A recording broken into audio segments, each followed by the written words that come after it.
সাকিব চাইলে অবসর নিতে পারে, ওকে আমরা বাধা দিব না। এবার সাকিব আল হাসানকে বড় হুমকি দিল বিসিবি বস পাপন। বিস্তারিত প্রতিবেদনে। বাংলাদেশ দলের পাকিস্তান সফরের প্রস্তুতি শুরু হয়েছে শনিবার থেকে।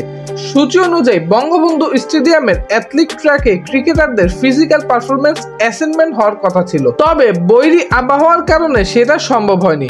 যদিও ক্রিকেটাররা শনিবার স্ট্রেংথ টেস্ট দিয়েছেন মিরপুর শেরেবাংলা ক্রিকেট স্টেডিয়ামে। সেখানে উপস্থিত ছিলেন মোট 14 জন ক্রিকেটার। পরবর্তী সময় সুযোগ বুঝে আবারও রানিং টেস্টের সময় নির্ধারণ করা হবে বলে জানিয়েছেন ফিজিও বায়েজুদুল ইসলাম। গণমাধ্যমের সঙ্গে আলাপকালে তিনি বলেন, পাকিস্তান সফরকে সামনে রেখে কাল থেকে প্রধান কোচ চন্ডিকা হাথুরু সিং এর অধীনে মিরপুর শেরেবাংলা স্টেডিয়ামে শুরু হবে ক্রিকেটারদের শেষ মুহূর্তের প্রস্তুতি। টি-20 বিশ্বকাপের পর লম্বা ছুটি কাটিয়ে শুক্রবার ঢাকায় ফিরেছেন এই শ্রীলঙ্কান। ক্যাম্পে থাকা ক্রিকেটারের মধ্যে অনেকেই এ দলের হয়ে পাকিস্তানের সায়েন্সের বিপক্ষে 4 দিনের ও সীমিত ওভারে সিরিজ খেলবেন। ফলে সব ক্রিকেটারকে আবারও একসঙ্গে পাওয়া নিয়ে শঙ্কা আছে। বিসিবি অবশ্য সুবিধাজনক সময় আবার রানিং টেস্ট নিতে আশাবাদী।